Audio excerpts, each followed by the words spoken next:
Nous savons que celui qui reçoit un prophète, un porte-parole de Dieu en sa qualité de prophète, reçoit une récompense de prophète. Sans plus tarder, je voudrais que l'Église Ambassade des Vainqueurs et tous les hommes de Dieu qui sont là se joignent à moi pour recevoir à cette chaire le révérend Timothée Kabasele.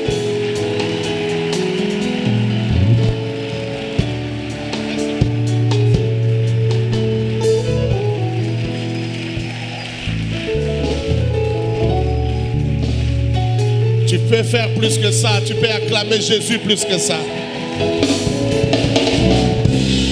C'est Jésus que tu acclames, c'est Jésus. Merci Seigneur, merci Adonai. Amen. Voilà, prions le Seigneur. Seigneur notre Père, notre Dieu, nous voulons t'écouter ce soir. Parle-nous, enseigne-nous tes voies. Apprends-nous à marcher avec toi. Apprends-nous à te craindre. Apprends-nous à t'écouter, à t'obéir. Sanctifie-nous davantage. Bénis notre entendement. Bénis l'entendement de chacun. Que tous et chacun ait l'entendement qu'il faut pour saisir ta pensée. Délivre nos intelligences. Délivre nos âmes malades. Délivre chacun de nous par ta parole. Déploie ta puissance sur nos vies, dans tous nos membres, que nos corps malades soient guéris. Dans le nom de Jésus. Amen. Amen. Amen. Amen. Voilà, nous pouvons nous asseoir. Que Dieu vous bénisse. Amen. Amen.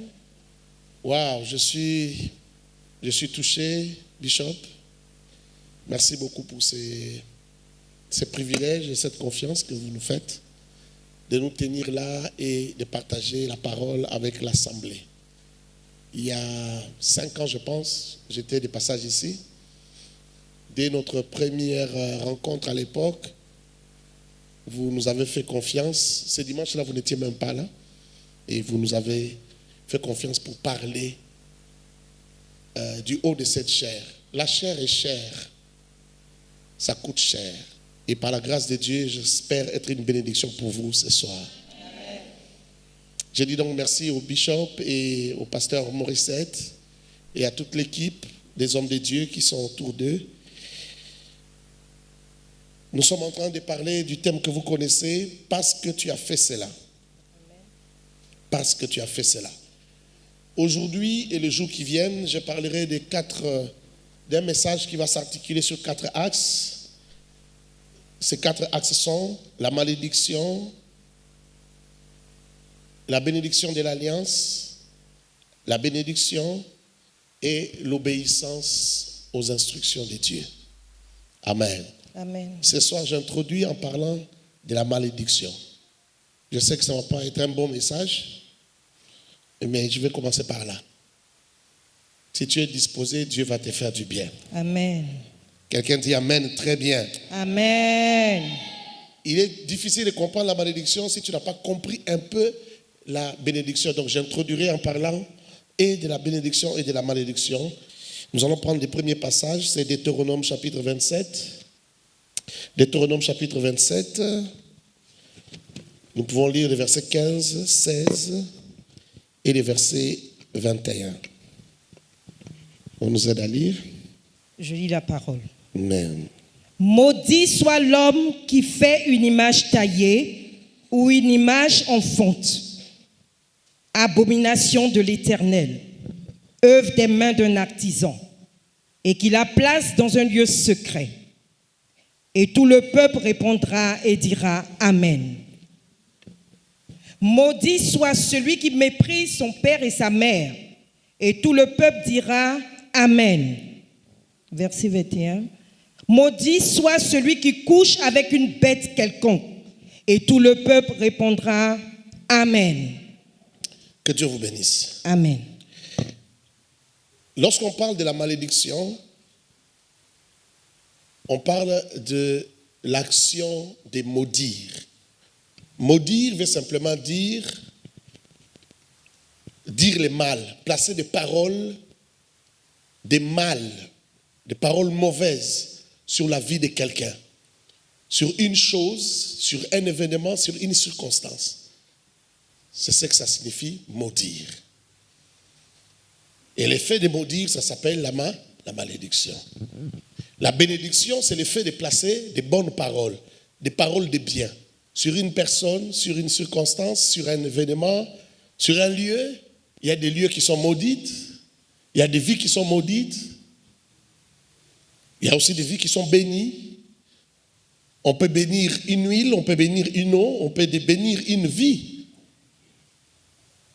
Ça s'appelle la bénédiction. Est-ce que nous sommes ensemble? Donc bénir, c'est le fait simplement de placer des paroles sur quelque chose ou sur quelqu'un. Ça veut dire quoi placer des paroles? Dire des paroles qui vont commencer à planer sur la personne ou sur la chose. Si c'est une personne vivante, partout où il va, partout où il passe, des paroles marchent avec lui. Quelqu'un me donne un amen. Des paroles marchent avec lui. La vie d'un bouc n'est pas semblable à la vie d'un homme. On dit que l'homme, c'est un animal raisonnable. En termes physiologiques, c'est un animal comme un autre. Mais l'homme, on ne le tue pas comme on tue un animal. Il y a des hommes, même si tu as tout ce qu'il faut pour l'anéantir, pour le détruire, pour le tuer, mais tu seras buté à une réalité. Tu ne vas pas comprendre pourquoi la personne ne veut pas mourir, pourquoi la balle ne l'atteint pas, pourquoi le couteau ne s'enfonce pas dans son corps, ou pourquoi l'occasion ne se présente pas. Simplement parce qu'il y a des paroles qui planent sur sa vie. Est-ce que je parle à quelqu'un? On ne piège pas un animal comme on piège un homme.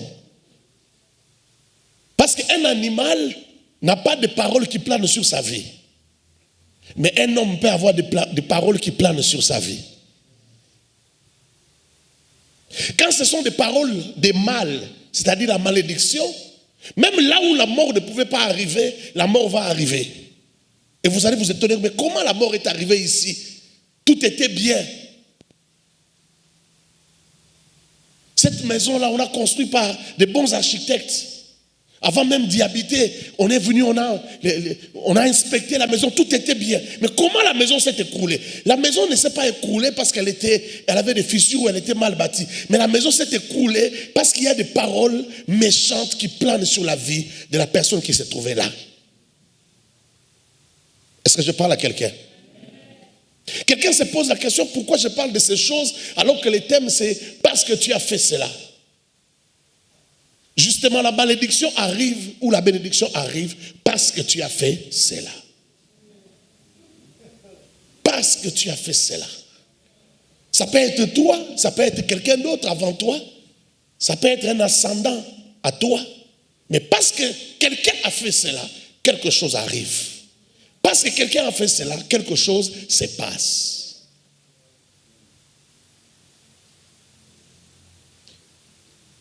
Mais je ne te parle pas seulement des choses qui existent ou qui t'ont précédé et leurs conséquences, mais je vais te parler aussi de ce qu'il faut faire pour faire arriver certaines choses. Il y a parfois des gens qui prêchent très bien, qui crient, qui emballent la salle. Mais quand ils prêchent, ils nous parlent simplement des acquis que nous avons auprès du Seigneur, mais ils ne nous disent pas comment faire pour vivre ces acquis. Moi, je n'aime pas prêcher pour rien. J'aime prêcher pour dire à quelqu'un qu'est-ce qu'il faut faire pour arriver à quelque chose. Et j'ai bien aimé le thème parce que c'est parce que tu as fait cela. Qu'est-ce qu'il faut faire pour vivre quelque chose? Qu'est-ce qu'il faut faire pour vivre la bénédiction? Qu'est-ce qu'il faut faire pour ne pas vivre la malédiction et pour éviter la malédiction ou pour ôter la malédiction? Qu'est-ce qu'il faut faire? Mais qu'est-ce qu'il faut faire aussi pour vivre une bénédiction de l'alliance? Les alliances amènent soit la malédiction, soit la bénédiction. Quand tu te maries à une femme qui est riche, devant l'officier de l'état civil, vous optez pour la communauté de biens. Qu'est-ce qui se passe? la seconde qui suit la célébration de votre mariage, votre union, vous devenez tous riches. Et celle qui était pauvre devient riche. N'est-ce pas? N'est-ce pas? Oh, n'est-ce pas? C'est ça l'alliance. C'est ça la beauté de l'alliance. C'est ça l'avantage ou le privilège de l'alliance. Mais ces choses-là n'existent pas seulement dans le cadre du mariage. Même dans la vie comme ça, ta vie peut shifter, ta vie peut changer parce que tu es entré en alliance avec un homme. Tu as compris qu'un homme a quelque chose que toi tu n'as pas. Tu entres en alliance avec lui. Et je te dirai comment entrer en alliance avec des hommes, avec ton père spirituel, afin de vivre ce que lui vit, afin d'éviter certains combats que lui a déjà livrés. Profiter simplement des résultats de ses victoires à lui. Dans la vie, il faut avoir l'intelligence de ne pas livrer certains combats 2 fois, 3 fois. Oh, est-ce que je parle à quelqu'un? Dans la vie, il faut avoir l'intelligence de ne pas livrer certains combats 2 fois, 3 fois. Christ est entré en alliance avec nous. Il est déjà monté à la croix, c'est fini. On ne montera plus à la croix. Est-ce que je parle à quelqu'un? On ne montera plus à la croix, c'est fini. Mais il y a certains combats que le bishop Komoyo a déjà livrés. Tu ne dois plus les livrer si tu es son fils. Si tu es intelligent, tu es un vrai fils, tu ne dois plus revivre ces mêmes combats. Tu ne dois plus repasser par là. Il y a certaines choses que tu dois enjamber. Est-ce que je parle à quelqu'un? On aura à parler de cela. Ce soir, j'aimerais me concentrer sur la malédiction. Mais avant cela, il faudrait que je te parle un peu de la bénédiction quand même.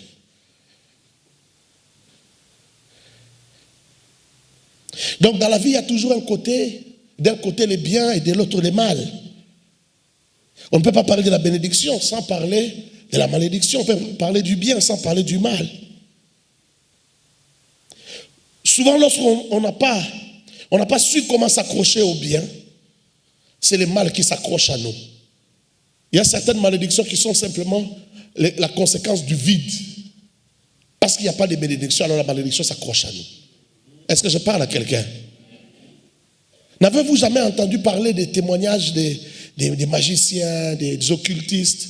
On lui demande 40 cœurs, 30 cœurs, il doit sacrifier. Il te dit, je me tiens au carrefour et je crée des accidents. Mais quand il crée des accidents, qui meurt? Ne meurent que ceux qui ressemblent à des boucs et à des chèvres. C'est-à-dire des gens qui n'ont pas de paroles, de grâce, de paroles de bien, de paroles de bénédiction qui peuvent les protéger.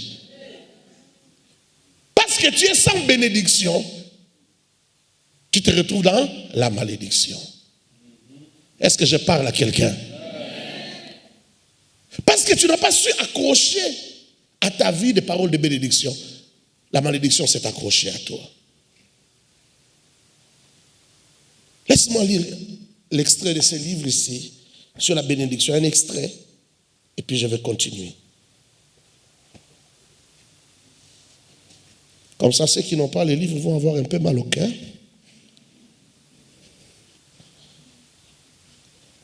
Je parle de la bénédiction à la page 176.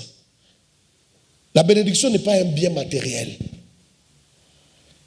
mais elle peut être à l'origine de ces biens. La bénédiction est plus que du matériel. C'est une faveur exceptionnelle. Bénir veut dire le bien. Donc la bénédiction est le fait de dire le bien sur quelqu'un. La personne qui bénit doit avoir le pouvoir ou l'autorité suffisante pour que ces paroles prononcées aient de l'impact dans le surnaturel pour enfin produire des retombées dans le physique. Mais il y a des gens, quand ils te disent « je te bénis », ces paroles-là ont le pouvoir de bénir. Hébreux chapitre 7, verset 7 dit « Or, c'est sans contredit, l'inférieur qui est béni par les supérieurs. » Il faut être supérieur pour bénir. La personne que tu bénis doit être inférieure à toi. Parce que si tu n'es pas supérieur, ça dit que du point de vue de l'autorité surnaturelle, si tu n'es pas supérieur, tu ne peux pas bénir l'inférieur. Dans toute alliance, il y a une bénédiction qui accompagne les bénéficiaires. Je parlerai de je parlerai de la bénédiction de l'alliance. Il est important de travailler dans la vie, il est important de travailler. Car il n'y a pas de grand succès sans le travail. Sans un travail sérieux, on ne peut pas écrire véritablement une histoire que les autres viendront lire. Mais seulement, il se pose un problème. C'est qu'on a toujours besoin de faveurs et de privilèges. Lorsque tu travailles, lorsque tu sues, lorsque tu fournis des efforts, ta force physique, ton intelligence, toutes tes capacités ne suffisent pas pour avoir une certaine vitesse dans la vie. Il faut une faveur surnaturelle. Il faut certaines paroles surnaturelles qui t'accompagnent. Je ne sais pas si quelqu'un me comprend. Amen.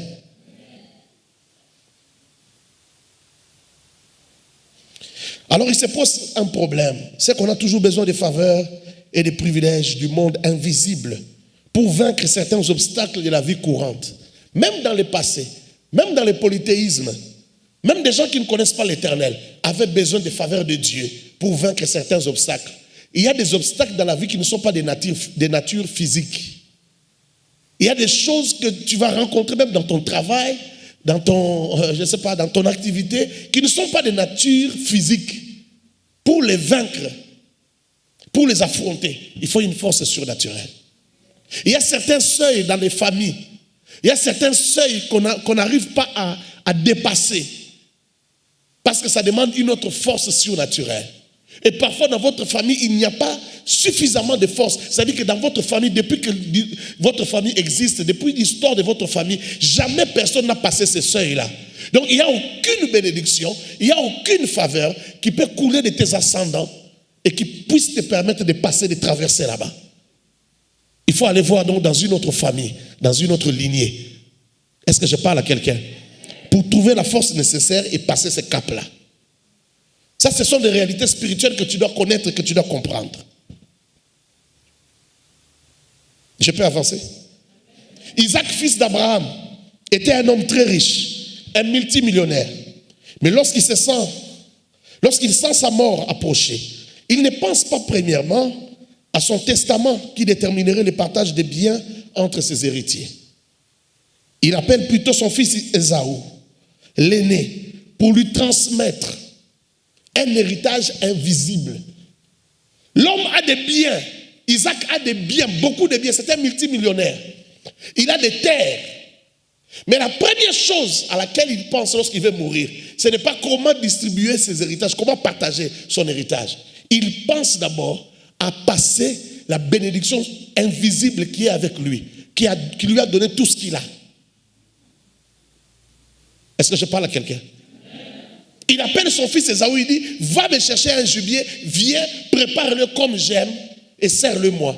Je vais manger, mon cœur va se réjouir et je vais te bénir. Est-ce que tu vois ce que je vois? Il détermine même les étapes. Pour que je te bénisse, il faut que mon cœur soit excité d'une certaine manière. Il faut que je sois dans la joie, que je mange et que je sois dans la joie. Et puis je vais faire quoi? Je vais te bénir. Ce qu'il veut donner à son fils Ésaü, c'est ce qu'il a reçu de son père Abraham. Abraham l'a reçu de Dieu. Dans Genèse chapitre 12, il a reçu de Dieu, il a transmis à Isaac. Maintenant, Isaac veut transmettre à la postérité. Il sait que la chose la plus importante à donner à ses enfants, ce ne sont pas les biens qu'il a, mais c'est ce qui a produit ces biens-là. Et ce qui a produit ces biens, lui-même Isaac l'appelle la bénédiction d'Abraham. Vous connaissez l'histoire, cette bénédiction est tombée sur Jacob au lieu que ça tombe sur Ésaü.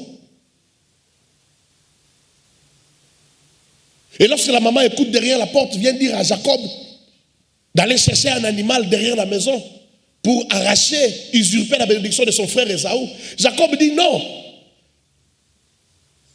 De peur que, parce que mon frère est venu, de peur que mon père, en voulant vérifier si c'est moi ou si c'est Ésaü, se rende compte que c'est Ésaü, et que c'est moi, c'est Jacob à la place d'Ésaü, et que la malédiction s'attache à moi.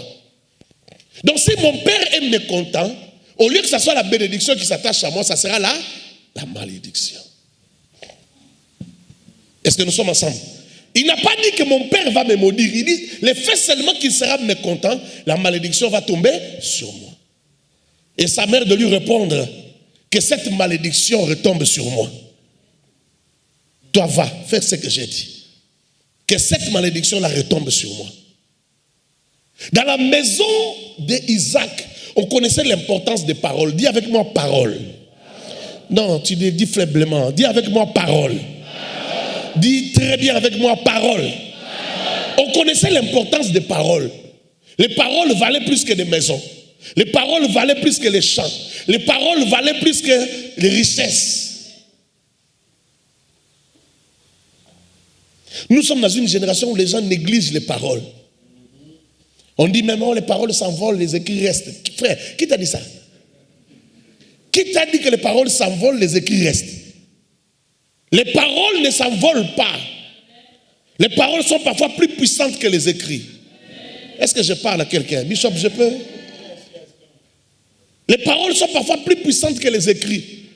Un écrit, quand ça ne signifie rien, quand ça ne vaut rien, ça n'aura aucun effet. Mais une parole, quand ça vaut, et quand ça respecte les normes, c'est-à-dire la personne qui libère la parole, a de l'autorité spirituelle. Lorsqu'il relâche, cette parole a de l'effet. Cette parole a de l'impact. Est-ce que je parle à quelqu'un? C'est pourquoi une maman normale n'injurie pas ses enfants. Je répète encore, une maman normale n'injurie pas. Ça veut dire que si tu injuries les enfants, tu es. Parce que l'autorité spirituelle que tu as, tu ne peux pas injurier l'enfant. L'injure là a un pouvoir. Mon aîné a 17 ans. Ma seconde a 12 ans. Le cadet, il a 11 ans. Je ne les ai jamais injuriés. Dieu me voit. Depuis qu'ils sont nés jusqu'à aujourd'hui. Jamais. Jamais. Je ne peux pas. Parce que je comprends ces choses-là. Toi, tu injuries tes enfants. Tu détruis ce que tu bâtis toi-même. Tu veux bâtir. Tu crois que aimer tes enfants, leur donner la vie, l'éducation, tout ça, c'est juste leur donner à manger et puis les scolariser. Ce n'est pas tout. Il y a des gens qui n'ont pas été scolarisés. Il y a des enfants qui n'ont pas grandi avec leurs parents, mais qui sont devenus des puissances sur cette terre. Est-ce que je parle à quelqu'un? Est-ce que vous me comprenez? Donc tu dois comprendre ces choses-là. Tu ne peux pas injurier ton fils, tu l'injuries de tous les noms des animaux, des insectes. Tu dis, regarde sa tête, c'est comme un corbeau, c'est comme un... Tu dis des choses bizarres sur l'enfant. Mais tu as l'autorité et le pouvoir de créer quelque chose dans la vie de ton enfant. Au lieu de profiter de ta bouche pour dire des bonnes choses, toi tu dis des mauvaises. La Bible dit que la mort et la vie sont au pouvoir de la langue. C'est Proverbe combien? Tu connais ce passage-là? Proverbe combien?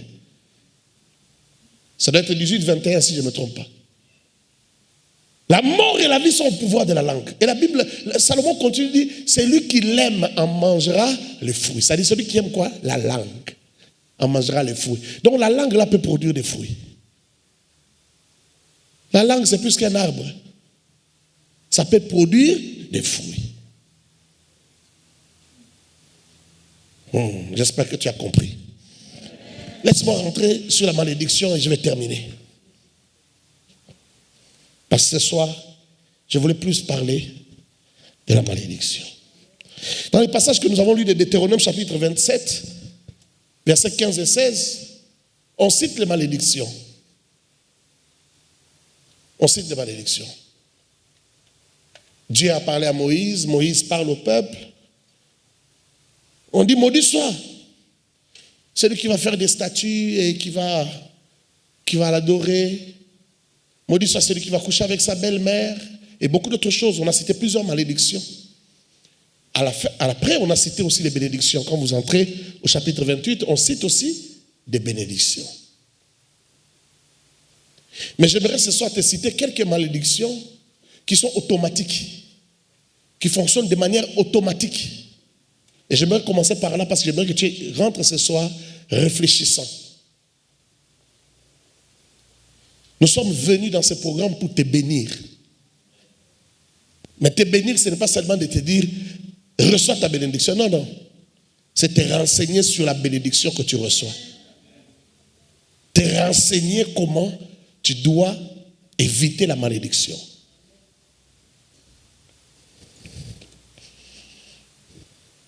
Il y a des malédictions qui sont automatiques et qui sont parfois difficiles à révoquer.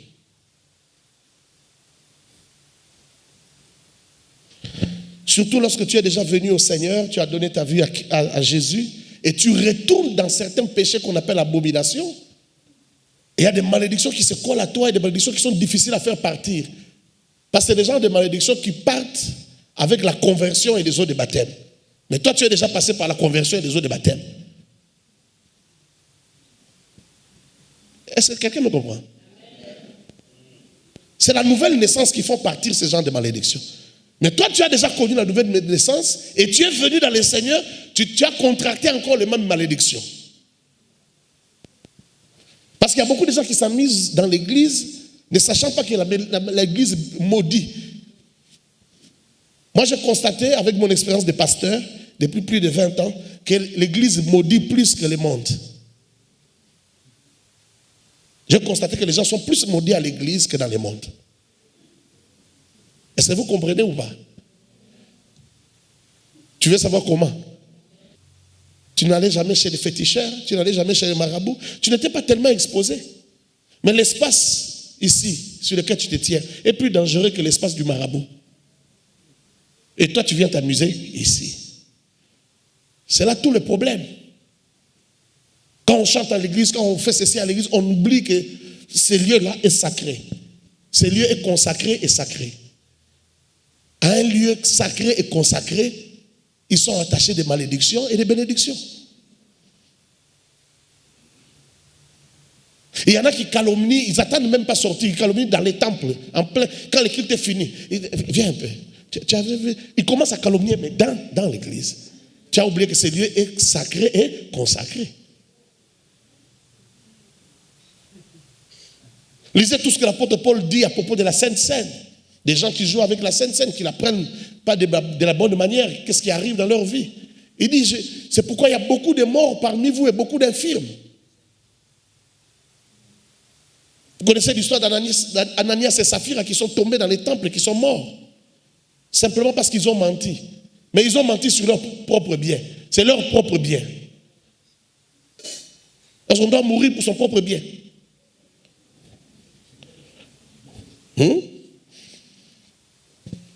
C'est là toute la question. C'est comme si quand on lit la Bible, on croit que la puissance même de Dieu et la puissance des choses de Dieu ont diminué. La puissance des choses de Dieu n'a jamais diminué.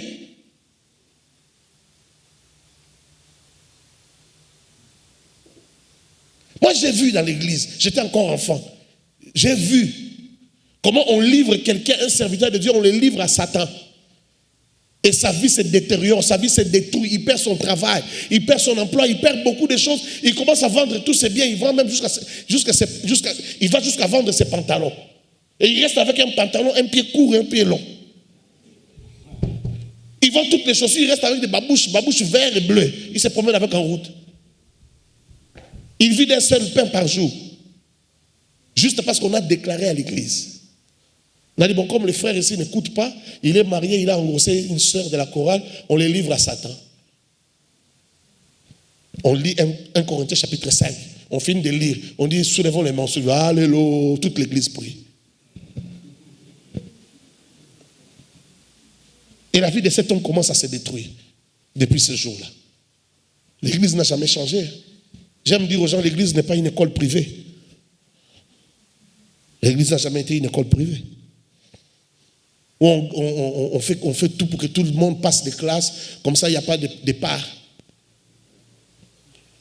Comme ça on a beaucoup d'élèves, on fait entrer l'argent, c'est un business. L'église, ce n'est pas un business.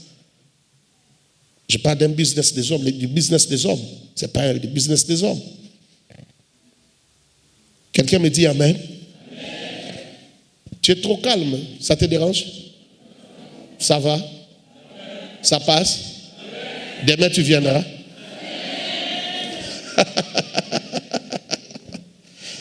Alléluia. Alléluia, bien. Je vais essayer d'aller vite. Coucher avec un ouin. Coucher avec une ouinte. C'est les genres de péchés qui sont abominables. Quand tu as fait ça dans ta vie, parce que ces choses-là n'arrivent que quand on est déjà dans le Seigneur. Ça veut dire que tu es déjà passé par la nouvelle naissance, tu es venu à l'église, et puis tu as rencontré peut-être un pasteur, ou je ne sais pas qui est un peu fou, ou qui a un peu perdu l'équilibre, et voilà que tu te retrouves dans une histoire comme ça. C'est le genre de péché qu'il faut confesser auprès de quelqu'un, pas à Dieu. Maintenant, tu pries dans cette église-ci. Il faut voir les hommes de Dieu qui sont ici et leur dire, quand j'étais à tel endroit, j'avais rencontré tant, et je fais ça. Et puis on prie pour toi. Ce n'est pas les gens de péché, tu demandes pardon à Dieu et puis ça s'arrête. Je te parle par expérience. Ces choses-là ne s'arrêtent pas. C'est les gens de malédiction qui viennent dans ta vie mais qui ne s'arrêtent pas. Difficile à éliminer, difficile à faire partir. Je ne sais pas si tu m'as compris. Je n'aimerais pas faire trop de commentaires, je vais juste citer, passer. Et ma liste n'est pas exhaustive, ça veut dire que je ne vais pas tout citer. Mais c'est pour que tu réfléchisses, que tu commences à réfléchir. Il y a des gens qui ont des problèmes dans les églises, on peut les imposer les mains, on peut parler, le bishop peut entrer en jeûne, venir déclarer, faire tout ce qu'il peut faire. Toi, ta vie ne change jamais. Même si tu es Job, ça a un délai, non? Même si tu es Job, ça a un délai. Toi, jusqu'aujourd'hui, le délai n'est pas connu, le délai n'expire pas. Il faut bien regarder ta vie. Je ne veux pas seulement te dire, sois béni, tu cries, tu soulèves la chaise. Mais tu ne seras pas béni. Il faut que je t'aide à être béni. Oh, dis Amen bien. Ce programme, c'est pour que tu sois béni. Tu veux que je te bénisse, oui ou non? Il faut que je te bénisse. Alors, regarde bien dans ta vie. Ce sont des choses qui existent. J'ai déjà reçu beaucoup de gens qui viennent, qui disent, souvent j'aime poser la question aux gens, pourquoi tu as quitté l'église où tu étais? Et c'est là où on entend beaucoup de choses. Non, là où moi j'étais, là, notre maman pasteur m'a harcelé. Maman pasteur t'a harcelé? Comment ça? Toi, tu joues au clavier. Tu te vois, non, maman pasteur m'a harcelé. Après le culte, il envoie toujours les gens m'appeler. Les gens pensaient toujours que c'était comme c'est maman m'a appelé. Mais maman me voulait sortir avec moi. Toi, petit comme ça, à ton âge, je dis, maman veut sortir aussi. Maman veut sortir avec moi.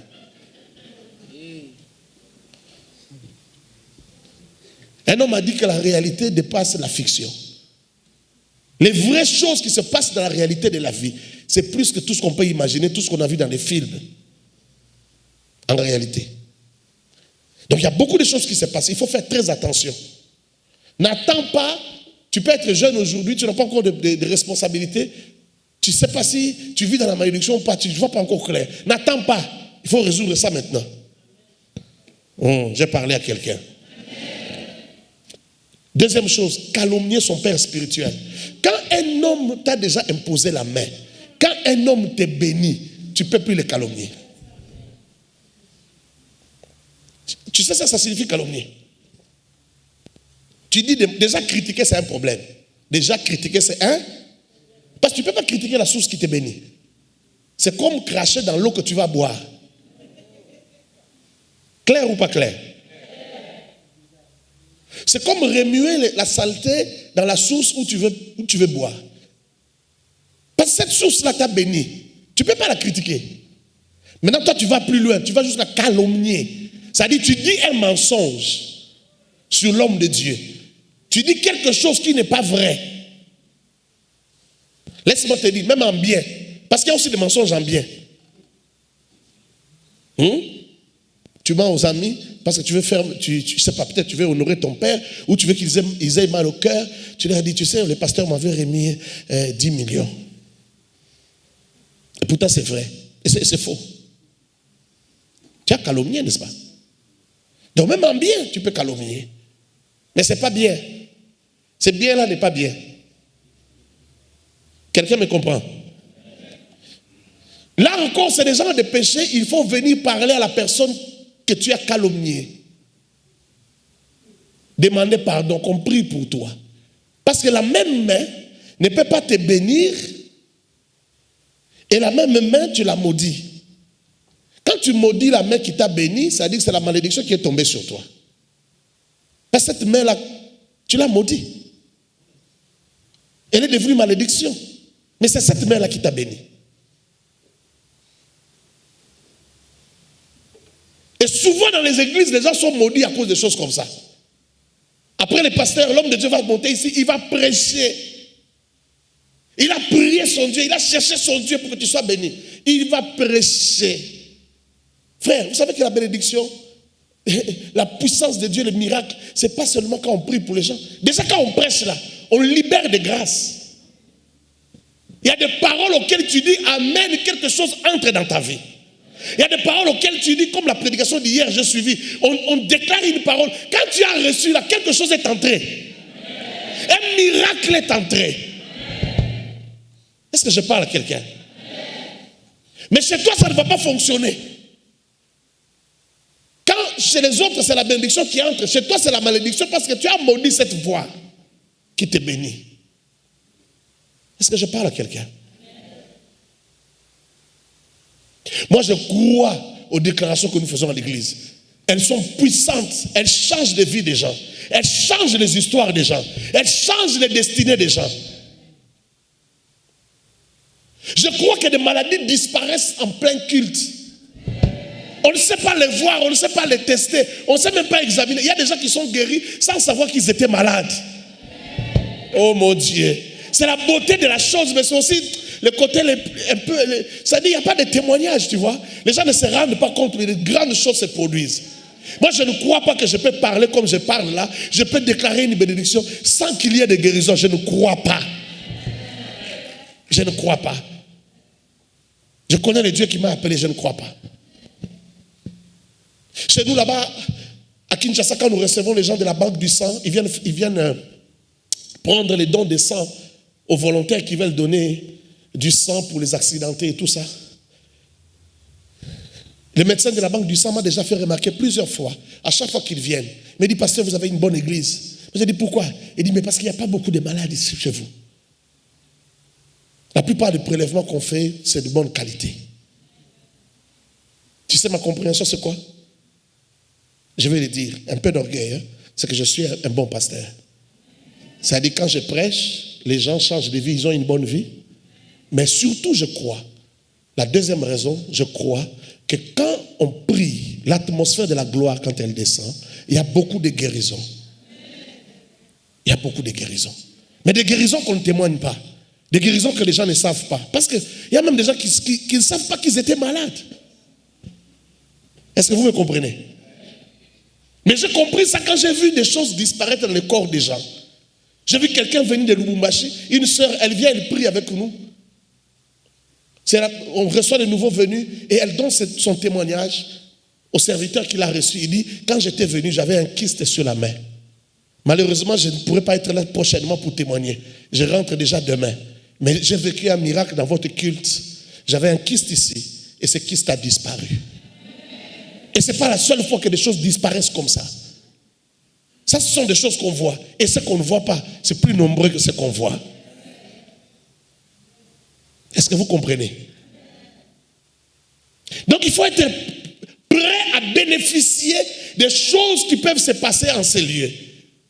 De la gloire de Dieu qui coule en ces lieux. Il faut savoir en profiter. Il faut savoir en profiter.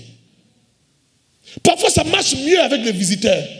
Ça marche bien avec les gens qui viennent de loin. Il connaît personne. Il arrive à l'église, il a foi en Dieu. Quand l'homme de Dieu monte ici, il ne connaît pas l'homme de Dieu. Il a tellement foi. Parfois même, pendant que les modérateurs officient, il a déjà la foi. Mais toi, comme tu connais les modérateurs, vous saluez. Mon frère, comment ça va, ça va? Donc, quand il parle ici, toi, tu es là, tu sens comme si le culte n'a pas encore commencé. Mais Dieu est déjà là. Dieu est là. Les anges de Dieu sont là. Les anges de Dieu travaillent. Il y a des mouvements, des anges montent, descendent. Dans l'invisible, il y a des choses qui se passent, des opérations. Toi, tu es distrait, tu rates ta visitation. Et c'est tous les jours que tu rates in extremis ta visitation. Tu rates toujours in extremis. Toujours. Toujours. Et ça fait 10 ans que tu rates. C'est comme les paralytiques qui étaient au bord de la piscine de Bethesda. À chaque fois que l'eau bougeait, lui n'avait personne pour les pousser dans l'eau. Et toi, c'est ton cas. Chaque jour, tu n'as toujours personne. Donc quand il faut... Toi, tu rates toujours.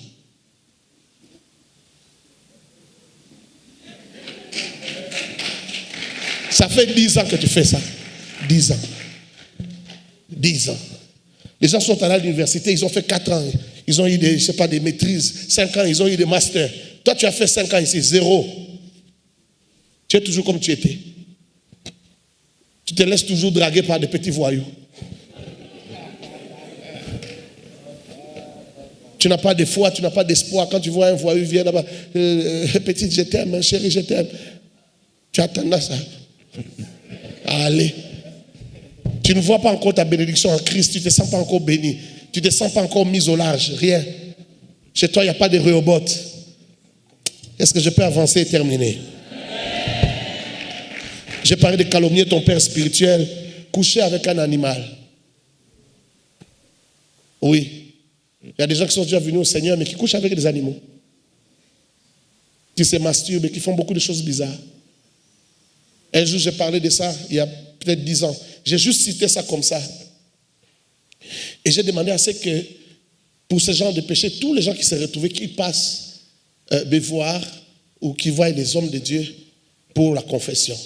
Et ça m'a étonné, j'ai reçu un papa qui avait plus de 60 ans. J'ai dit, quoi papa? J'avais même honte.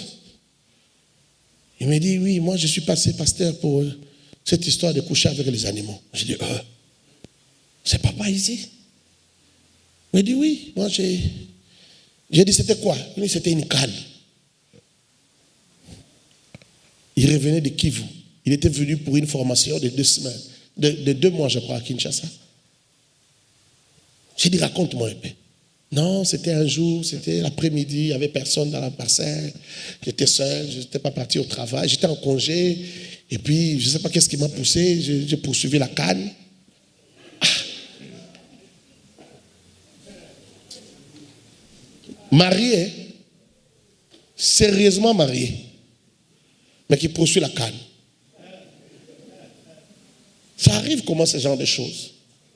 Mais ce sont des choses qui arrivent. Je dois les citer parce que ça peut aider quelqu'un. Je passe. Détourner un enfant de Dieu vers l'homosexualité. Aujourd'hui, il y a des réseaux des homosexuels dans les églises qui entrent. Un jour, j'ai parlé de ces choses dans une église et il s'est avéré que dans la chorale, il y avait déjà 6 filles atteintes. 6 filles dans la chorale. Et c'est la personne qui a introduit ça dans la chorale qui est venue confesser. 6 filles de la chorale.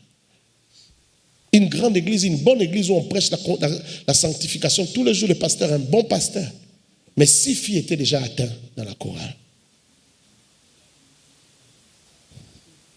Et c'est elle-même qui nous a révélé qu'elle était déjà sortie avec 6 filles dans la chorale. Et elle nous a cité les noms. L'homosexualité. Vous faites ça dans l'église. Et dans le cœur qui chante, qui nous amène dans la présence de Dieu. Vous voyez ça? Voler des offrandes dans l'église. J'ai toujours dit que dans toutes les églises du monde, on a déjà volé les offrandes. Au moins une fois, on a déjà volé. Tous les pasteurs pensent que dans les églises, on ne vole pas des offrandes. Mais moi, j'ai dit que dans toutes les églises, on vole les offrandes. Moi, je n'ai pas encore attrapé. Oui, j'ai déjà attrapé il y a longtemps. Mais aujourd'hui, je n'ai pas encore attrapé quelqu'un. Mais je ne peux pas dire qu'on ne vole pas. Il y a toujours quelqu'un qui vole. Un jour, j'en ai parlé dans une église et les frères qui transportent des paniers est venu nous voir à la fin pour dire Lui, il prend. Comment tu prends? Oh non, c'est pourquoi je mets la veste, parce que j'ai choisi des enveloppes. Comment tu sais choisir les enveloppes? Il dit, quand tel donne, je sais qu'ils donnent toujours de grosses enveloppes. Quand ils donnent, je surveille. Et je vais prendre les paniers transport. Quand il faut déplacer les paniers, j'aide les protocoles.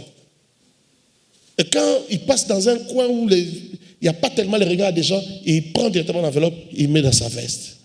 Vous êtes content, vous dites, le frère est propre, c'est vraiment ses frères, il a vraiment de la conscience pour le travail. Non, sa veste là, c'est pour prendre les enveloppes et partir avec.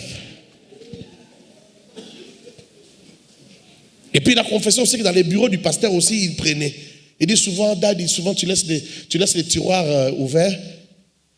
Et parfois je prends. Donc quand il y a quelques billets, il sait que Dad ne va pas se rappeler de tout ce qu'il y a dans les enveloppes qui sont dans son tiroir.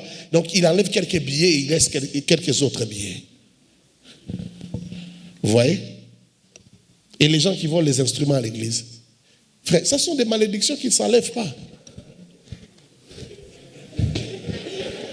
Tu as volé juste un micro. Tu as volé juste les chiffons là. Tu vois les chiffons?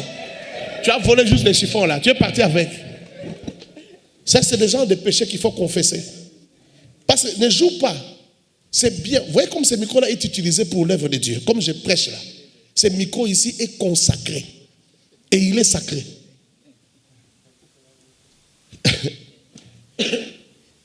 Amène l'argent qu'on te vende ces micros que tu as avec dans une boîte de nuit faire des DJ. Tu vas te rendre compte que les micros ici ne vont pas bien fonctionner là-bas. Je t'ai dit, moi j'ai déjà essayé de vendre un bus de l'église. On avait un bus qu'on utilisait. À un certain moment, on a eu besoin d'argent, on a vendu. Mais après, je me suis posé la question, comment on fait pour désaffecter un bien consacré? Parce que quand ce bus est parti là-bas, il est tombé en panne, il ne roulait plus. Je vous dis la vérité. La vente s'est bloquée comme ça. Il restait $1000 et je ne savais plus demander. Quand j'ai compris, j'ai eu pitié de lui. Je lui ai même plus demandé ce qui restait. Et il n'était plus dans la ville. C'est plus tard qu'on me dira, donc 1 année et demie après, j'attendais qu'il donne ce qui restait. Il était déjà parti de la ville parce que même sa vie a bloqué. Il devait être dans une autre ville pour se débrouiller.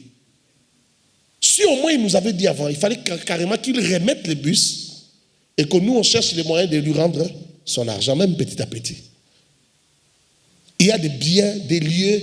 Frère, quand on dit consacré, ce n'est pas de la blague. Ça peut te créer des problèmes. Il y a 15 ans, j'ai reçu c'était en 2008, j'ai reçu un homme de Dieu dans mon église. Il prêchait, pendant qu'il prêchait, un prophète, il a commencé à prophétiser. Et il a dit, il y a quelqu'un ici, il y a 10 ans, en Angola, il était dans l'armée de l'UNITA, chez Savimbi, qui s'est, comment on dit ça, qui s'est nettoyé avec les papiers du Nouveau Testament. Vous voyez, du Nouveau Testament Gédéon, là. Les papiers là sont doux, hein. C'est comme les papiers hygiéniques. Alors lui, après avoir fait ses besoins, il s'est nettoyé avec ça. Comme il avait ça dans sa poche, il a cherché quoi, il n'a pas trouvé. C'était en pleine guerre. Il a pris ce papier-là, il l'a utilisé. Et il a dit, depuis ce jour-là, tu as un problème. Mais viens d'abord, est-ce que tu te rappelles, il y a 10 ans. Finalement, après, il a tellement insisté, je viens un frère sortir. Il dit, c'est pourquoi tu as l'hémorroïde. N'est-ce pas que tu as l'hémorroïde? Calcule, n'est-ce pas que ça fait 10 ans que tu as l'hémorroïde? Il dit oui. Moi, j'étais étonné. Parce que moi, j'ai toujours su que la parole, ce sont les écrits, ce ne sont pas les papiers. Mais depuis ce jour-là, j'ai appris à respecter même les papiers de la Bible. Parce que le fait que c'est la parole qui est dessus là, même ce papier-là est devenu consacré.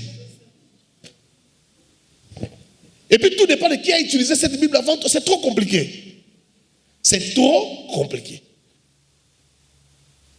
Et depuis là, j'ai compris ma femme, parce que ma femme, elle, je l'ai épousée chez les adventistes, elle ne supporte pas même voir un petit cahier sur la Bible. On ne met rien sur la Bible. Ma femme ne tolère pas qu'on mette quelque chose sur la Bible. Moi, un bon pentecôtiste, bon, nous les pentecôtistes, on est un peu safoutistes, Il fallait que je m'adapte. Parce que l'éducation qu'elle donne aux enfants, on ne met rien sur la Bible. Mais je lui ai donné raison quand j'ai vu cette histoire-là. Un frère qui a fait 10 ans avec l'hémorroïde, même s'il soigne comment ça, ce genre d'hémorroïde, ça ne peut pas finir. Frère, c'est une malédiction, c'est comme les ulcères de Dagon, les hémorroïdes de Dagon. Ça ne va pas finir. Même si tu vas chez les praticiens, tu prends n'importe quel médicament, ça ne peut pas finir. Il n'y a que la prière qui peut finir ça. Et il faut que la personne qui prie pour toi ait l'autorité de parler sur ces problèmes-là. Il faut qu'il soit supérieur. Est-ce que quelqu'un m'a compris? Mon souhait et ma prière, c'est que tu sois béni. Mon souhait et ma prière, c'est que Dieu change ta vie. Mon souhait et ma prière, c'est que Dieu change ton histoire. Ma prière, c'est que ta vie ne reste plus jamais la même. Que tu ne sois plus compté parmi les gens qui ne sont pas bénis. Mais que tu vives la bénédiction dans ta vie. Que tu vives la bénédiction dans tout ce que tu fais. Il y a un point important que j'ai oublié de citer, c'est la déstabilisation des églises. On ne joue pas avec l'église du Seigneur. Tu as quitté une église, tu es venu ici, mais de là où tu as quitté, tu as raconté des histoires sur l'église. Il y a eu scission, l'église s'est coupée en deux. Tu as détruit l'église a fermé. Ça, ce sont des malédictions qui vont te suivre toute la vie. Ça, il faut en parler. Il faut voir les hommes de Dieu et en parler. Que la bénédiction ne te rate pas, mais que la bénédiction te touche. Que la bénédiction dise, parce qu'il a fait cela, je vais l'atteindre. Que la bénédiction dise, non, aujourd'hui c'est son tour, parce qu'il a fait cela, parce qu'il a toujours été là, parce qu'il a donné des offrandes, parce qu'il a fait ceci et cela, je vais l'atteindre. Et que la bénédiction t'atteigne, c'est ça ma prière. Et pendant ces 4 jours, avant qu'on arrive dimanche, Dieu va t'atteindre. La chose qui te ratait toujours, qui n'arrivait pas à t'atteindre, va t'atteindre. Est-ce que je parle à quelqu'un? La chose qui n'arrivait pas à te toucher, va te toucher. La chose qui n'arrivait pas à te pénétrer, va te pénétrer. Est-ce que je parle à quelqu'un? Vous savez, quand on jette l'eau sur le dos du canard, l'eau n'entre pas, l'eau ne pénètre pas. C'est comme ça la bénédiction dans les vies de plusieurs personnes. Mais ma prière, c'est que pour ces 4 jours ici, que l'eau pénètre. J'ai dit que l'eau pénètre. J'ai dit que l'eau pénètre. J'ai dit que la bénédiction pénètre. Que la bénédiction ne te rate pas. Même si on avait dit que tu as un cancer, il te reste 2 semaines. Oh, Dieu t'a visité. Pendant ces 4 jours, la grâce va t'atteindre. Et le cancer, même s'il est au stade final, va partir au nom de Jésus. Ça va partir au nom de Jésus. Je le crois de tout mon cœur. Je le crois de tout mon cœur. La grâce va t'atteindre. Je prie que la grâce puisse t'atteindre. Je prie que la bénédiction puisse t'atteindre. Je prie que ta vie ne reste pas la même. Je prie que ton histoire change. Je prie que ton mental soit atteint. Vous savez, la bénédiction peut atteindre même le mental de quelqu'un. De la même manière, la malédiction peut atteindre le mental de quelqu'un. Vous savez, quand la malédiction est sur quelqu'un, même sa raison n'est plus saine. Sa raison n'est plus saine. Il commence à vivre, à fonctionner comme un insensé. Parce que la pureté crée une raison saine. N'est-ce pas qu'il est écrit que la crainte de l'Éternel est le commencement de la sagesse? La crainte de l'Éternel, c'est le début du discernement. Quand quelqu'un commence à discerner, c'est-à-dire à bien fonctionner, quand quelqu'un commence à avoir du bon sens, la première chose qu'il comprend qu'il faut faire, c'est craindre l'Éternel. Donc la raison saine s'en va lorsque on est sous la malédiction. Mais ma prière pendant ces 4 jours, c'est qu'au niveau de de ton intelligence, de ta réflexion et de ta sagesse, tu sois atteint par l'onction de Dieu. Que l'onction change ta mentalité, que l'onction change ta manière de regarder, ta manière de fonctionner, ta manière d'agir, ta manière de parler, ta manière de poser des actes. Que la scène, que ta raison devienne saine. Là où Dieu pouvait te parler et te dire, donne l'offrande, c'est le diable qui te parlait. C'est Python qui te parlait, au lieu que ce soit Dieu qui te parle. Mais ta raison va être atteinte. Elle va être atteinte pendant ces moments. Et tu pourras faire ce que Dieu attendait que tu fasses depuis longtemps. Tu vas poser les actes qu'il fallait poser. Afin que la bénédiction dise, parce qu'il a fait cela. La bénédiction est entrée dans sa vie. Parce qu'il a fait cela, la bénédiction est tombée sur ses enfants. Parce qu'il a fait cela, la bénédiction est tombée sur ses affaires. Parce qu'il a fait cela, la bénédiction est entrée dans son mariage. Parce qu'il a fait cela, la bénédiction est entrée dans ses projets. J'ai pris que l'Éternel te visite. J'ai pris que l'Éternel entre dans ta maison. Que l'onction entre dans tes affaires. Est-ce que tu as compris ces choses? Est-ce que tu as compris ces choses? Demain nous serons là. Et il faut venir à temps. Je vais démarrer à temps. Et je vais passer à autre chose, à une autre vitesse. Est-ce qu'on peut prier? Est-ce qu'on peut prier? Lève-toi, on va prier. Seigneur, je te recommande ce peuple. Je te recommande chacun. Je le recommande à ton onction, Seigneur. Couvre chaque vie de ton onction. Couvre chaque vie de ton onction. Que ton onction couvre chaque famille. Que tes mystères accompagnent chaque famille, chaque maison ici représentée. Que l'atmosphère de la gloire qui est en ces lieux, en ces moments, accompagne chacun. Et que le travail de l'esprit commence dans chaque vie. Robaya karabosha. Rabase karabosia. Rimaye kerebosa. Sarababoshaya. Que le travail de l'esprit commence dans chaque vie. Dans chaque vie. Dans chaque vie. Dans chaque vie. Dans chaque vie. Dans chaque famille. Sarabaya. Karebosha. Que le travail de l'esprit, Seigneur, s'efface. Et que ce travail soit puissant. Karabazayakaya. Puissant. Saint-Esprit. Puissant. Commence à opérer, Seigneur. Opère dans chaque famille.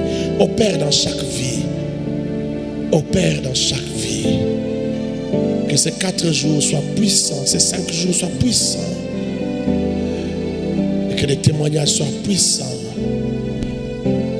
Que de manière irrémédiable, des vies soient changées, transformées dans le nom de Jésus. L'Église dit Amen cette fois. Amen. Amen. Amen. Amen. Amen. Amen.